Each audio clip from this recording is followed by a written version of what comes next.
Hello बच्चों, how are you? I hope all good.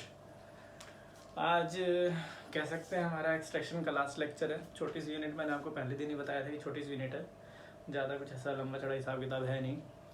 कि metal को एक्सट्रैक्ट करना था तो हमने, कहते हैं ना, आपके पास एक बिग प्लम से हमने उसको कंसनट्रेटेड ओर मिलाए, फिर आपके पास उसको रिडक्शन किया। अब हम लोग यहाँ जो जिक्र करेंगे वो आपके पास क्या जिक्र करेंगे, रिफाइनिंग का। ठीक है, ये यूनिट छोटी सी है, आगे हो सकता है इसके बाद ऑर्गेनिक स्टार्ट करें। ठीक है, तो पहले आप लोगों से सजेस्ट करूँगा कि ऑर्गेनिक के अंदर बेसिक कितना कराएं, 11th का कितना उठाए कितना नहीं। उसके बाद देखेंगे कि आपके पास 11th का कितना पोर्शन लेके चलना है कितना नहीं। अगर लेके चलना है तो 11th के हिसाब से लेके चलेंगे। फिर ऐसा करेंगे कि इस तरह से बनाया जाएगा कि 11th भी कंबाइन हो जाए और 12th भी। ठीक है, चलिए वो तो बाद के मैटर है। आज डिस्कस करते हैं अपन किसका, आज डिस्कस करते हैं अपन रिफाइनिंग। रिफाइनिंग में किसकी बात कर रहे हैं? रिफाइनिंग का जिक्र करेंगे ऑफ मेटल। अब मेटल की रिफाइनिंग की अगर आप बात करोगे तो मेटल को आप किस तरह से रिफाइन कर सकते हो उसके बारे में यहाँ जिक्र करेंगे। ठीक है, मतलब अब तक हम लोग क्या किया था कि हमने जो मेटल एक्सट्रैक्ट किया था उसमें कुछ परसेंट इम्प्योरिटी आ रही थी। अब वो कितनी परसेंट थी, किसी में आपके पास 5% थी, किसी में 10% थी। अब क्या होगा कि उसको और प्योर करने के लिए हम उसको क्या करेंगे, रिफाइन करेंगे। देखिए, आपको कुछ याद रहे चाहे ना रहे, कुछ रिफाइनिंग प्रोसेस मैंने लिखे हैं, ये आपको याद रखना चाहिए। रिफाइनिंग का मतलब आपके पास सबको पता है कि भाई आपके पास एक इस लेवल तक इम्प्योरिटी को रिड्यूस करना कि वो आपके पास यूज़ करने लायक हो जाए। एक आपके पास कहते हैं ना कि इम्प्योरिटी को एक नॉर्मल लेवल तक रिड्यूस करने को ही हम लोग रिफाइनिंग बोलते हैं। कि कितनी परसेंट इम्प्योरिटी है, क्योंकि बहुत सारी ऐसी कंपाउंड है जो 100% प्योर भी यूज़ नहीं होते। यानी एक यूजिंग फॉर्म में उसको लाने के लिए जितनी परसेंट आप इम्प्योरिटी रिमूव करोगे उसी को हम लोग क्या कर रहे हैं, रिफाइनिंग का नाम दे रहे हैं। यहाँ पर हमारे पास कुछ मेथड हैं, जैसे लिक्वेशन मेथड का मैंने इस्तेमाल किया है यहाँ पे। ठीक है, डिस्टिलेशन है, आपके पास क्यूपलेशन है, पॉलिशिंग है, इलेक्ट्रोलाइट रिफाइनिंग है, जॉन रिफाइनिंग है, वैन आर्केल मेथड है, मॉन्ड प्रोसेस है, क्रोमेटोग्राफी है। तो कुल मिला के अपने पास ये कितने हैं आपके पास, कुल मिला के आपके पास 8-10 प्रोसेस है जिससे हम लोग किसी मेटल को प्योरीफाई करेंगे या रिफाइन करेंगे। अब मेटल का प्योरीफिकेशन जनरली आप लोग किस पे डिपेंड करता है हमेशा, कि उस मेटल की जो स्टैंडर्ड पोजीशन है उस पर डिपेंड करता है। आपने देखा होगा, मैंने यहाँ पर लिक्वेशन मेथड है तो मैंने वहाँ लिख रखा है टिन आपके पास या मरकरी या लेड, इनको प्योरीफाई करने के लिए। डिस्टिलेशन मेथड है तो आपके पास जिंक, कैडमियम, मरकरी के लिए। क्यूपलेशन है तो क्यूपलेशन में जनरली आपके पास प्योर मेटल में गोल्ड, सिल्वर होते हैं। इसमें आपके पास जो बेसिक मेटल होते हैं ये एज ए इम्प्योरिटीज में मिक्स होते हैं, तो इनको सेपरेट करने के लिए हम लोग क्यूपलेशन का इस्तेमाल करते हैं। पॉलिंग जनरली कॉपर के लिए इस्तेमाल होता है, टिन से सेपरेट करने के लिए। इलेक्ट्रोलाइटिक रिफाइनिंग, जितने पीसेस मेटल है सारे इलेक्ट्रोलाइटिक रिफाइनिंग से होते हैं। ये एक लौता मेथड है जो 99.9% प्योर मेटल प्रोड्यूस करता है।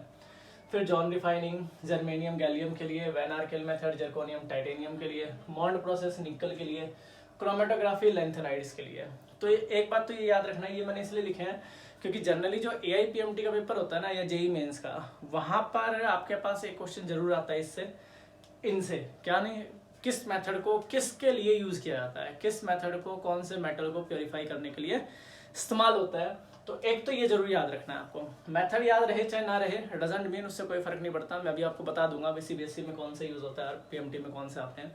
तो जनरली सबसे पहले मैंने आपके पास, अगर मैं बात करूं JEE की या आपके पास नीट की या आपके पास IIT एडवांस तक की, तो मेथड और मेथड के प्योरिफिकेशन, कौन सा मेटल को प्योरीफाई कर रहे हैं, किस मेटल को हम लोग प्योरीफाई कर पा रहे हैं इस मेथड से, तो ये जरूर आपको याद रखना है। तो ये लगा लीजिए, अगर आपने ये भी याद रख लिया तो 1 नंबर तो आपके पास यहीं से मिल जाएंगे अगर हम लोग बोर्ड एग्जाम की भी बात करते हैं तो। और अगर आप बात करते हो JEE मेंस, नीट की, AIPMT की अगर हम लोग बात करते हैं तो ये मान के चलिए मैं 100% श्योर हूँ कि से क्वेश्चन आपके पास हर साल आता है। आप भी जब MCQ करोगे इसके तो आप वहाँ देख लोगे कि इन मेथड पे आपको कहीं ना कहीं एक क्वेश्चन मिला हुआ है। तो सबसे पहले बात करते हैं, अगर आप लोग के पास किस अगर हम लोग बात करते हैं एक्चुअल में रिफाइनिंग की, कि रिफाइनिंग आपके पास किसको रिप्रेजेंट करता है। रिफाइनिंग हम लोग बात कर रहे हैं तो आपको पता है कि भाई metal extract from the concentrated ore and contain the impurity. तो जो इम्प्योरिटी कंटेन कर रहा था उसको रिड्यूस करने के लिए हम लोग किसका इस्तेमाल करते हैं, रिफाइनिंग का। कि भाई इम्प्योर मेटल आपके पास कोई भी हो can purified by the process are called refining. कि इम्प्योर मेटल कोई भी हो उसको प्योरीफाई कर रहे हैं। By this process are called refining. कि कोई भी हम लोग प्रोसेस का इस्तेमाल कर सकते हैं, जरूरी नहीं हमें पर्टिकुलर किसी प्रोसेस का भी इस्तेमाल कर सकते हैं। वो मेटल की टेंडेंसी पे होगा, जैसे जैसे मेटल होगा वैसे वैसे हम लोग प्रोसेस डिफाइन करते चले जाएंगे।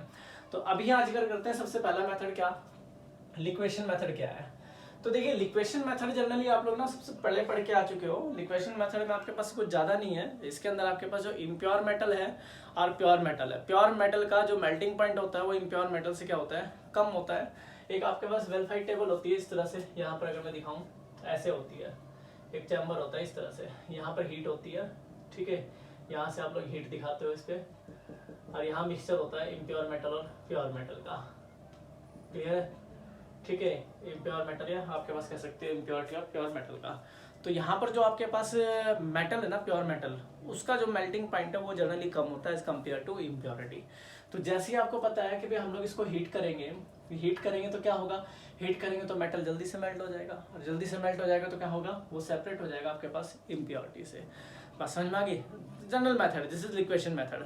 तो सबसे ज्यादा आपके पास जो जेईई मेंस में, नीट में यहाँ पूछा जाता है, वो आपके पास यही पूछा जाता है, कोई नहीं पूछता लिक्वेशन मेथड होता क्या है, क्योंकि लिक्वेशन में कोई ज्यादा हाथ मतलब कहते हैं ना महाभारत नहीं है, लाइन टू लाइन वहां से स्टडी करोगे तो सबसे ज्यादा फोकस इसी पे कर रखा होगा कि लेड मरकरी टिन को प्योरीफाई करने के लिए किसका इस्तेमाल करते हैं, लिक्वेशन मेथड का। लिक्वेशन मेथड है क्या, एक प्रोसेस है जहां पर आप लोग किसी मेटल को इम्प्योर मेटल के साथ आपके पास क्या है, उसकी इम्प्योरिटी को रिड्यूस करने के लिए एक प्रोसेस का इस्तेमाल कर रहे हो। तो वहाँ एक वेलफाइड टेबल होगी, उस पर आपके पास क्या होगा, एक स्लोप बना होगा, नीचे आपके पास यहाँ हीट होगा, हीट मिलेगी किसको, मेटल को, मेटल इम्प्योर होगा, मतलब मेल्टिंग पॉइंट लो होगा, तो आपके पास यहाँ पर एक कंटेनर में आके मेटल इकट्ठा हो जाएगा, इम्प्योरिटी आप रिड्यूस कर सकते हो।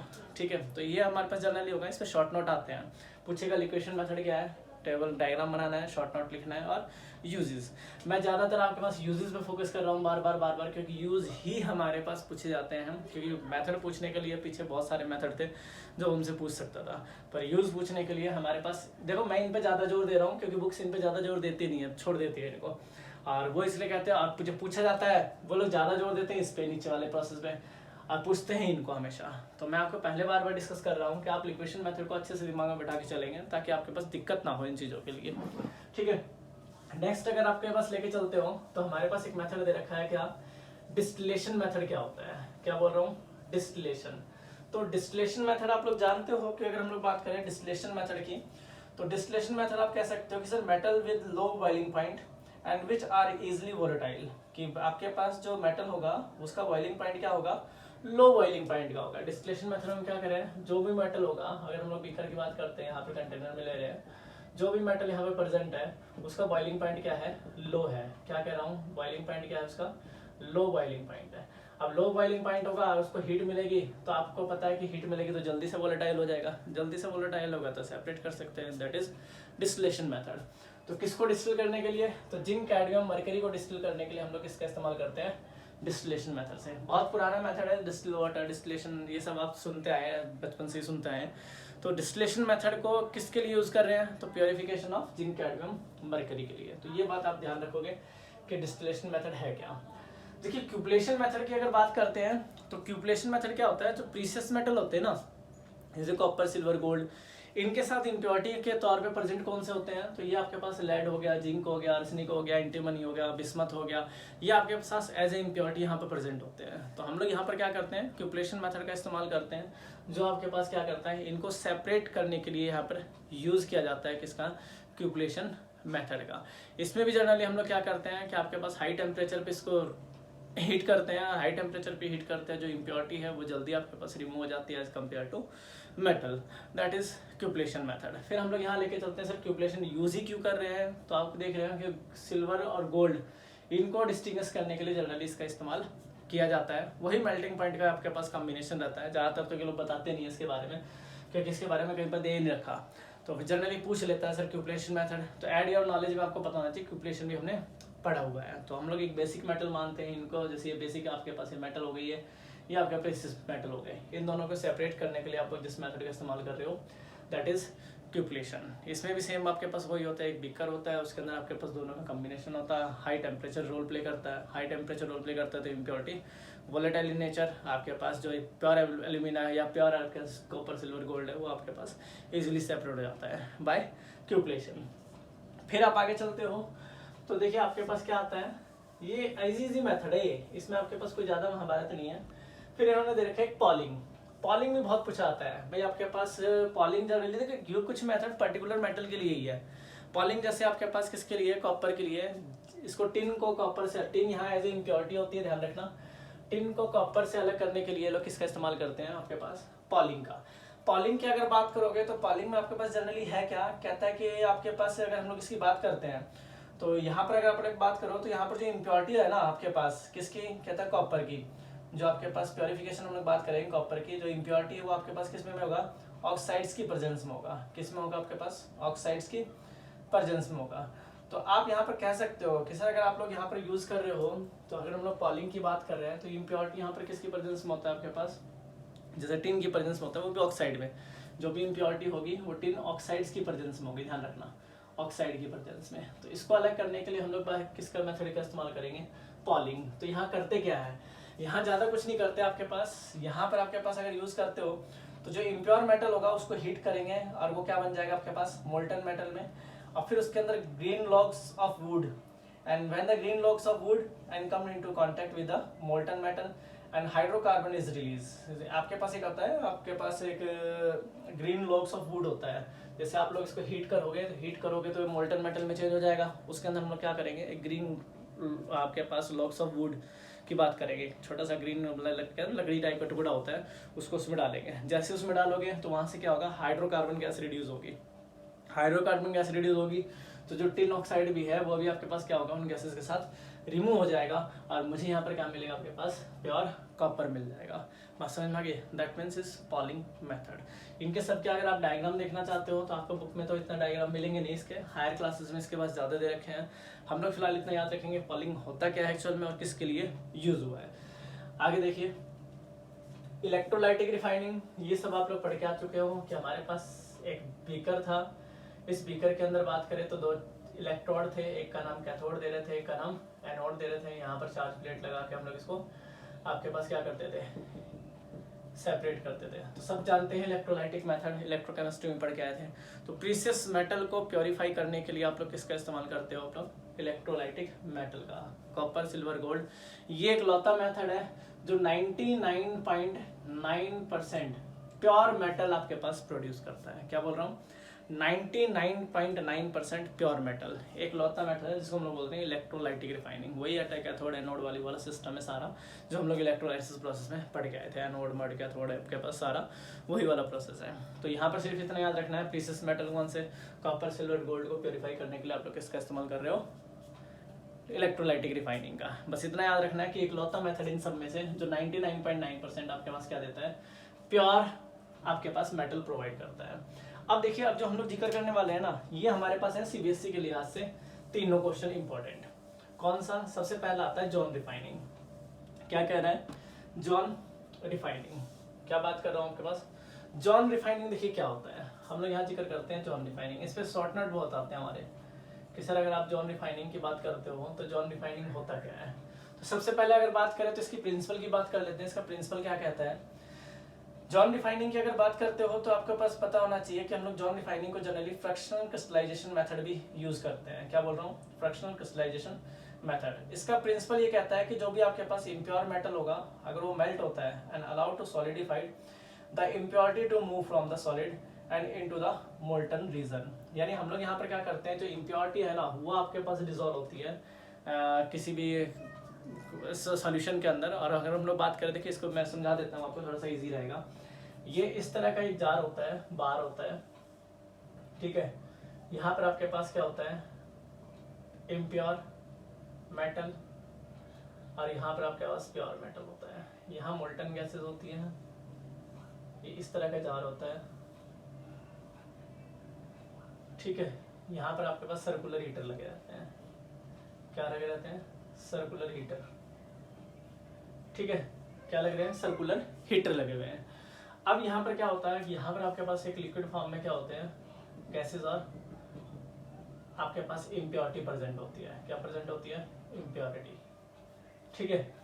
होता क्या है इस प्रोसेस के अंदर, ये जो आपको कह रहा है कि यहाँ पर आपके पास जो मेटल होगा इम्प्योर फॉर्म में, वहाँ पर क्या करेगा, सर्कुलर जो हीटर है, हीटर क्या करता है, इस पे रेगुलर रोटेट करता है 1/1 साइड, तो एक बार इधर आएगा एक बार इधर आएगा, तो आपको पता है कि ये जो बार है ये आपके पास क्या होगा, मेल्ट हो जाएगा। और मेल्ट हो जाएगा तो ये गैसेस क्या करती हैं आपके पास, इस इम्प्योरिटी को सेपरेट करने के लिए यूज़ की जाती है। तो एक तरफ आपके पास प्योर मेटल और एक तरफ आपके पास क्या रह जाता है, इम्प्योर मेटल। यहाँ पर आपके पास हम लोग इसकी बात करते हैं तो हम लोग यहाँ नोबल गैसेस का जनरली इस्तेमाल करते हैं, कि अगर आप लोग यहाँ बात करते हो तो आप यहाँ रख सकते हो नोबल गैसेस का इस्तेमाल करोगे।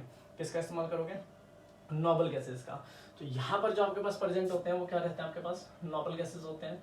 तो ये हीटर जैसे जैसे आपके पास मूव करता जाता है तो जो आपके पास इम्प्योरिटी और आपके पास किसकी बात कर रहे हैं, मेटल्स की, वो आपके पास धीरे धीरे मेल्ट होने लग जाते हैं। तो धीरे धीरे आपके पास ये वाइब्रेशन में चलता है, इस तरह से ऐसे यूं वाइब्रेशन में चलता है।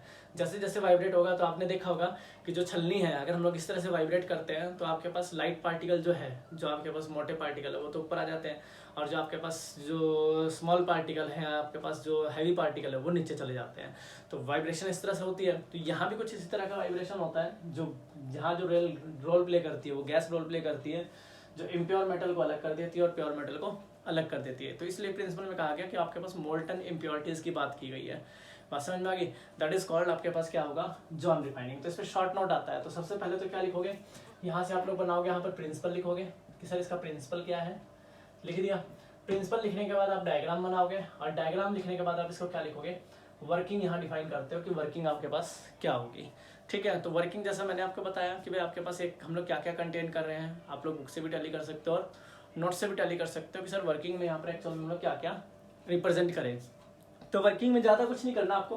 वर्किंग में अगर आप लिखते हो तो लिखना चाहो तो लिख सकते हो आप लोग कि एक सर्कुलर मूवेबल हीटर है या हीटर है, is fitted at one end of the rod is impure या of impure, and heater is rolled across the road and metal melt the point and heating, and when heater move from one end to another end, कि heater move करेगा one end to another end और pure metal crystallize हो जाएगा किससे, impurity and adjacent molten zone, कि जो आपके पास जैसे जैसे हीटर मूव करेगा तो एक तरफ आपके पास प्योर मेटल चला जाएगा, एक तरफ आपके पास इम्प्योर मेटल आ जाएगा। सेपरेट करना है, अपनी लैंग्वेज में भी आप इसको बना के लिख सकते हो, जरूरी नहीं है आप बुक के लैंग्वेज को टैली करके चलो। बात समझ में आ गई, वो हमारे पास वर्किंग है, हमें बस समझना चाहिए कि हमारे पास क्या क्या है और किसके लिए यूज कर रहे हैं। तो यूजेस बहुत ज्यादा इंपॉर्टेंट है कि यूज के लिए आपको पता नहीं चाहिए। जो जर्मेनियम और गैलियम है, यानी हम लोग बात करते हैं सेमीकंडक्टर की, तो जो सेमीकंडक्टर है उसको प्योरीफाई करने के लिए जनरली हम लोग किसका इस्तेमाल करते हैं, जॉन रिफाइनिंग का। तो ये बहुत बहुत बहुत बहुत इंपॉर्टेंट क्वेश्चन है सीबीएसई के लिहाज से, और काफी ज्यादा आता है ये। मैं कुछ सीबीएसई क्वेश्चन भी आपको इंपॉर्टेंट दूंगा, पर अगर आप एनसीईआरटी को टैली करके चल रहे हो तो आपको सिर्फ इतना याद रखना है, क्या, प्रिंसिपल, डायग्राम, वर्किंग और यूज। ये चार चीजें हैं जो 2 नंबर में पूछी जाती है जनरली अपने सीबीएसई के अंदर। तो थोड़ा टैली करके चलेंगे तो याद भी रह जाएगा कि सर क्या पढ़ा था क्या नहीं। क्लियर। अब आगे देखिए, आगे चलते हो तो नेक्स्ट आता है जॉन रिफाइनिंग के बाद आता है वेपर फेज रिफाइनिंग। क्या बोल रहा हूँ, वेपर फेज रिफाइनिंग यहाँ मेंशन नहीं किया मैंने, तो यहाँ हम लोग इसके लिए यूज करते हैं vapour phase refining. Vapour phase refining, ठीक है। अब वेपर फेज रिफाइनिंग देखो क्या कहता है।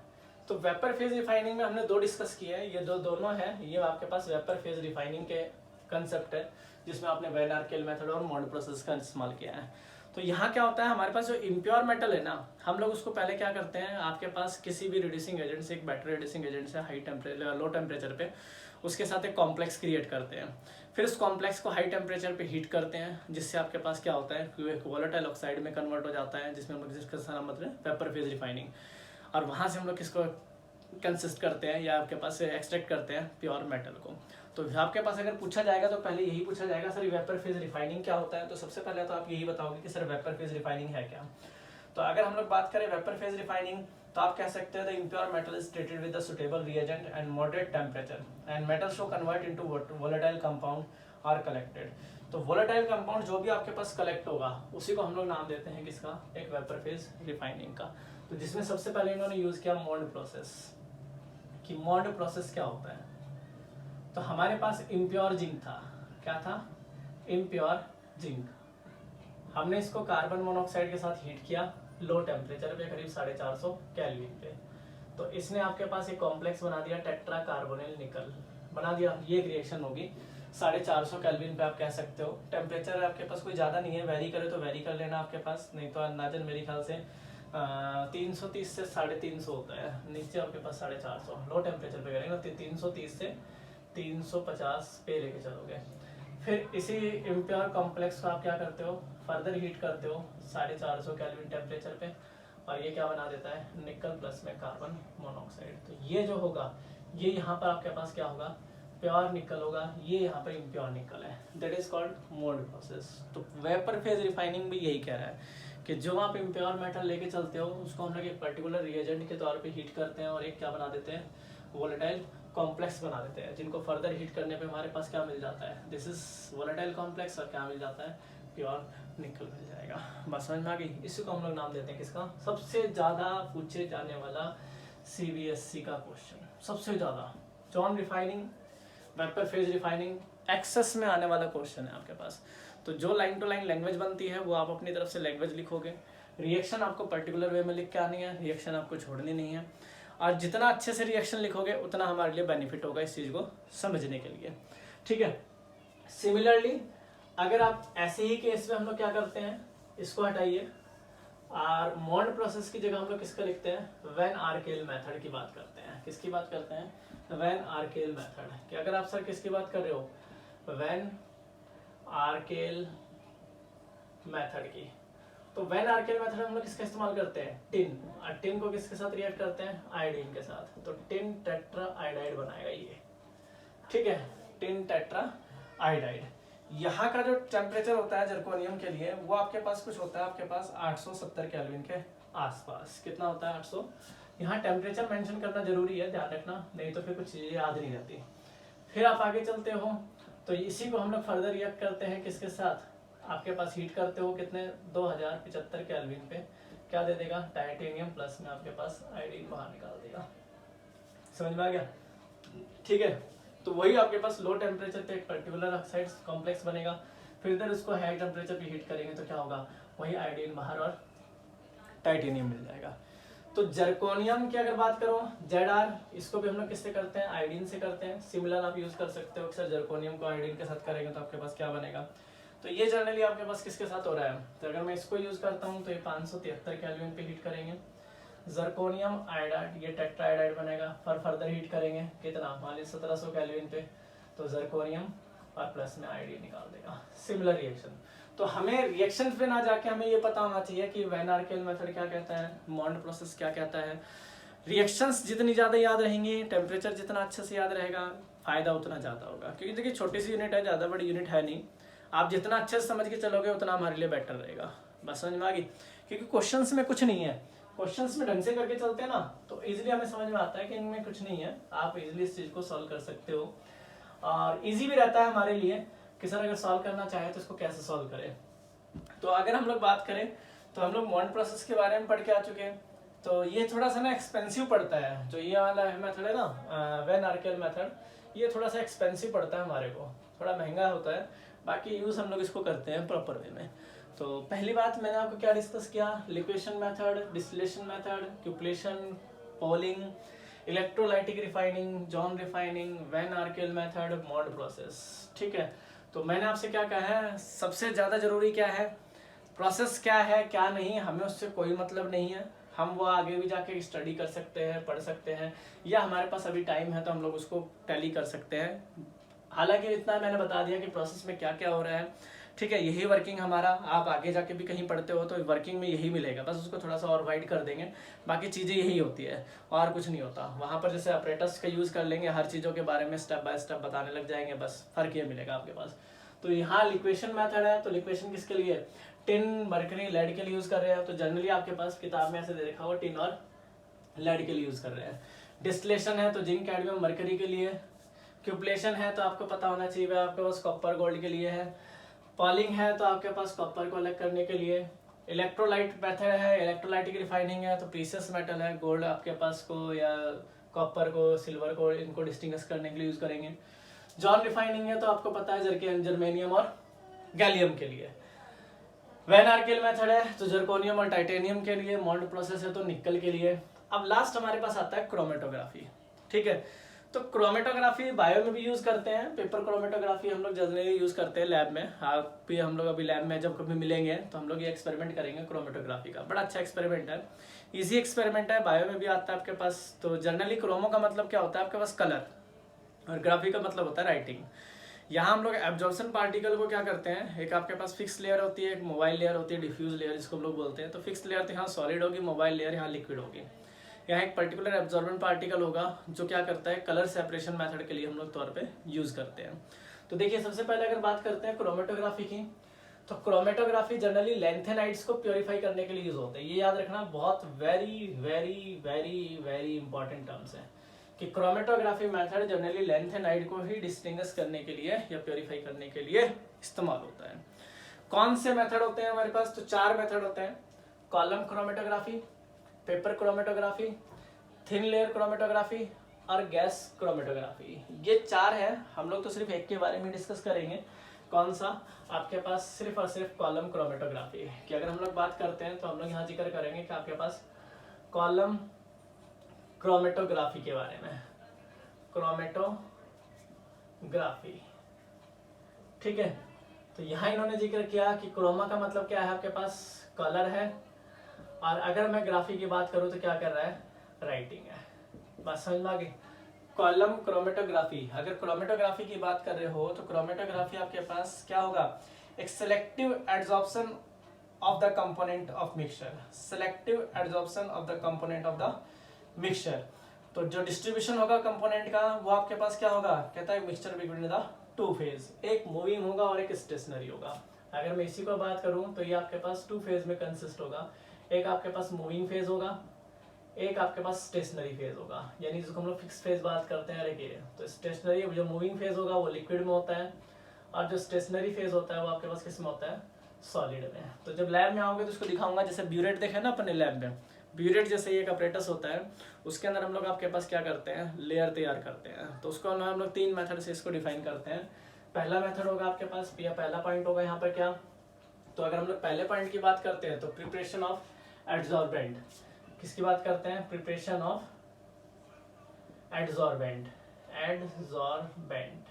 ठीक है। तो सबसे पहले हम लोग क्या प्रिपेयर करेंगे, एड्सॉर्बेंट प्रिपेयर करेंगे, जो सॉल्यूशन में जो उसकी इम्प्योरिटी होगी या जो आपके पास इम्प्योरिटी को एब्जॉर्ब कर रहा होगा। तो सबसे पहला काम होगा प्रिपरेशन ऑफ एड्सॉर्बेंट, जो किसका काम करेगा, स्टेशनरी फेज का, जिसको हम लोग सॉलिड फॉर्म में लेके चलेंगे। दूसरे की अगर बात करते हैं आपके पास, तो दूसरा आपके पास क्या होगा, दूसरे के अगर हम लोग मेथड, दूसरा जो पॉइंट आएगा उसमें आएगा एड्सॉर्प्शन। क्या आएगा, एड्सॉर्प्शन, यानी जो आपने एड्सॉर्बेंट तैयार किया है वो आपके पास क्या करेगा, वहां पर उस हम लोग जो भी हमारे पास इम्प्योर मेटल होगा हम लोग उसको क्या करेंगे, उस टेस्ट ट्यूब के अंदर या उस ब्यूरेट के अंदर हम लोग उसको डालेंगे। तो वो एड्सॉर्बेंट क्या करेगा, उस इम्प्योरिटी को एब्जॉर्ब कर लेगा। फिर हमारे पास अगर बात करते हैं तो तीसरे पॉइंट में हम लोग किस में आएंगे, आपके पास किसके अंदर, इल्यूएंट के अंदर, इल्यूएंट के अंदर, ठीक है। अब ये क्या करेगा, तो इल्यूएंट का आपके पास क्या होता है, यहाँ पर अगर जनरली बात करते हैं तो ये आपके पास एक प्रोसेस है जहाँ कलेक्ट करोगे, आइसोलेट करोगे, या आइसोलेट कर सकते हैं component from the separate band. कि यहाँ पर आपके पास क्या हो जाते हैं, डिफरेंट डिफरेंट बैंड मिलते हैं, जिनमें आपके पास जैसे इस तरह का आपके पास एक ट्यूब होता है, ठीक है। यहाँ से इस तरह से लेयर होते हैं हमारे पास अलग अलग, अगर हम लोग यहाँ दिखाए तो इस तरह से हमारे यहाँ लेयर होते हैं। तो इन लेयर्स में हम लोग क्या करते हैं कि कोई काम करता है एड्सॉर्बेंट का, कहीं आपके पास काम हो रहा है एड्सॉर्प्शन का, इल्यूएंट की अगर बात करते हैं तो सेपरेशन है आपके पास किसका, या आइसोलेशन है प्योर मेटल का। यहाँ पर आपके पास क्या होगा, जो हम लोग एड्सॉर्प्शन की बात कर रहे हैं ये क्या करेगा, उस इम्प्योरिटी को एब्जॉर्ब कर लेगा। तो ये हम लोग प्रैक्टिकली करके करेंगे तो ज़्यादा आपके पास समझ में आएगा। बाकी हमें इतना याद रखना है जो क्रोमेटोग्राफी है, क्योंकि हम लोग ये चारों मेथड पढ़ते हैं, कॉलम भी, पेपर भी, थिन लेयर भी और गैस भी, ये चारों हमारे सिलेबस में है। पर ये हमारे प्रैक्टिकल सिलेबस में है, थियोरेटिकल सिलेबस में नहीं है, ध्यान रखना। थियोरेटिकल आपके पास कोई नहीं पूछता, थियोरेटिकल में सिर्फ क्रोमेटोग्राफी की डेफिनेशन आती है, या आता है आपके पास लैंथेनाइड को प्योरीफाई करने के लिए क्रोमेटोग्राफी का इस्तेमाल करते हैं। तो जब लैब में होंगे, अभी तो जैसे ये बता रहे हैं तो थोड़ा सा ऐसे समझ में कम आता है इसको, पर जब आप प्रैक्टिकली इस चीज़ को देखोगे तो आपको बिल्कुल क्लियर हो जाएगा कि हाँ क्रोमेटोग्राफी अच्छा इसको बोलते हैं क्या। तो हम लोग पेपर में भी देखें, यहाँ पे लोग जब लैब में देखेंगे तो पेपर क्रोमेटोग्राफी हमारे सिलेबस में भी आता है, अभी भी जैसे एक्सपेरिमेंट पे टीचर्स करवाते भी हैं। इजी मेथड है, कोई ज़्यादा आपके पास महाभारत नहीं है, और इजी तभी लगता है जब प्रैक्टिकल करेंगे तब। अभी तो थियोरेटिकल में तो बस ऐसे ही है कि भाई हम लोग तो बता रहे हैं कि ऐसा ऐसा होगा, जब करके देखेंगे तो एक्चुअल में पता लगेगा कि क्या हो रहा है क्या नहीं, और रिजल्ट आ रहे हैं या नहीं आ रहे। क्योंकि कहते हैं ना कि रेसिपी देखने में आसान लगती है, कि जब बताता है खाने में ये डालना है, ये डालना है, ये डालना है, ये डालना है, तो जब वो बनाते हैं तो कितना सुंदर लगता है उनका। हर जब हम लोग बनाते हैं तो रिजल्ट ही नहीं आता सर, बोले जी सर आउटपुट ही नहीं आया। तो वही केस के यहाँ क्या है कि जब हम लोग सिर्फ डायग्राम के थ्रू अगर समझा रहे हैं तो बस ये है कि ये चीज़ें होंगी, अब होंगी, प्रैक्टिकली जब करके देखेंगे तो पता लगेगा सर क्या होगा क्या नहीं होगा। बस समझ में आ गई। तो ये हमारे पास क्या है, ये बेसिकली हमारे पास रिफाइनिंग प्रोसेस है कि भाई किसी मेटल को अगर हम लोग प्योरीफाई करते हैं तो हम लोग इन मेथड का इस्तेमाल करते हैं किसी मेटल को प्योरीफाई करने के लिए। मैंने आपसे फिर कहा, अगर आपको मेथड याद रहे ना रहे, कौन सा मेथड किस मेटल को प्योरीफाई करने के लिए इस्तेमाल हो रहा है, ये जरूर याद रहना चाहिए, क्योंकि यही चीज़ें क्वेश्चन में आती है, यही चीज़ें जनरली पूछी जाती है। तो इसलिए प्रिंसिपल सबके याद रखना कि भाई आपके पास जॉन रिफाइनिंग क्या कह रहा था, वेपर फेज रिफाइनिंग क्या कह रहा था, क्रोमेटोग्राफी का प्रिंसिपल क्या है, या पॉलिंग क्या क्या है, इलेक्ट्रोलाइटिक रिफाइनिंग क्या है, क्यूबलेशन क्या है, डिस्टिलेशन क्या है, आपके पास लिक्वेशन क्या है। तो ये मेथड्स को जरा ध्यान रखना कि कौन कौन से मेथड है। बुक से टैली करना, लेक्चर सिर्फ आप देख रहे हो तो आप देखिए, जब आप पढ़ते हो तो एक्चुअल में जब नोट्स बना रहे हो तो उसको एक बार जरूर बुक से टैली करो, तो कोई पॉइंट रह ना जाए, कोई पॉइंट मिसिंग ना हो वहाँ से। आपके पास क्या होगा, क्योंकि जैसे ही ये खत्म होगा तो क्या होगा, इसके बाद इसके यूजेस आ जाएंगे जो मेटल आप पढ़ के आए हो। भाई आपने कॉपर पढ़ा, सिल्वर पढ़ा, गोल्ड पढ़ा, टिन पढ़ा, आपके पास लेड पढ़ा, जो भी हमने मेटल को प्योरीफाई किया है, उन मेटल्स को प्योरीफाई करने के बाद उसके यूजेस भी तो कुछ होंगे, तो उनके यूजेस आपको किताब में लिख रखे होंगे, एक भी यूज आपको छोड़ने नहीं है, खासकर एनसीईआरटी का। अगर एनसीईआरटी में वो पर्टिकुलर यूजेस दे रखे हैं तो वो यूज आपको बिल्कुल भी नहीं छोड़ने, वो यूज आपको जरूर करने हैं, ताकि ये हमारे को पता लग जाए कि इस लेक्चर में सर ये चीजें थी, इतनी इतनी चीजें थी और इतना अमाउंट में करना था। इसके बाद आप जब आते हो तो एनसीईआरटी के क्वेश्चंस, एग्जाम्पलर, प्लस में आपके पास एडिशनल और कंसेप्चुअल क्वेश्चन। ये करने के बाद आप सीधा एमसीक्यू करो। एक भी आपके पास एमसीक्यू ऐसा नहीं होगा जो आपसे ना हो, चाहे वो जेईई का हो, चाहे एडवांस का हो, चाहे नीट का हो, चाहे किसी का भी हो, किसी लेवल का भी हो, वो सारे क्वेश्चंस यहाँ से हो जाएंगे। ये जस्ट लाइक ए बायोलॉजी है, ध्यान रखना, क्योंकि इसमें आपके पास कोई कहीं मेथड नहीं लग रहा बहुत लंबा चौड़ा। पढ़ा हुआ है तो याद रह जाएगा, नहीं पढ़ा हुआ तो नहीं रहेगा, ठीक है। कहीं कंसेप्ट लगाने या दिमाग लगाने की जरूरत नहीं पड़ेगी आपको। इसलिए मेरे कहने का मतलब ये है कि आप इनको लिखिए, सबको रिफाइनिंग पूरा डाटा से लिखिए, सब हर मेथड को आपके पास अच्छे तरह से क्या क्या उसमें हुआ है, किसके लिए वो प्योरीफिकेशन के लिए यूज हो रहा है, कौन से मेटल को प्योरीफाई कर रहा है, सारा डाटा लिखिए। और लगभग ये यूनिट आपके पास हमारी यहाँ पर कंप्लीट होती है, ठीक है। क्योंकि इसके बाद आपके पास थोड़ी बहुत प्रॉब्लम्स बचती हैं, वो आप लोग मुझसे कभी भी पूछ सकते हो। पर अगर आप लोग सारे क्वेश्चंस करने के बाद प्रॉब्लम पूछोगे तो आई होप आपको बिल्कुल भी प्रॉब्लम नहीं आएगी, एक भी प्रॉब्लम नहीं आएगी। आप एमसीक्यू में ही पूछ सकते हो मेरे से, कोई प्रॉब्लम है तो बताइए। प्रॉब्लम सिर्फ वही होगी जो नहीं पढ़ा हुआ, और जो पढ़ा हुआ है उसमें कोई प्रॉब्लम नहीं आएगी, ये बात ध्यान रखिएगा, ठीक है। तो आप इसको करिए, और इसको करने के बाद हम लोग कल देखते हैं, फिर विचार करते हैं कि कौन सी यूनिट स्टार्ट करते हैं, कौन से नहीं, फिर नेक्स्ट यूनिट में हम लोग मिलेंगे, ठीक है। Thank you so much.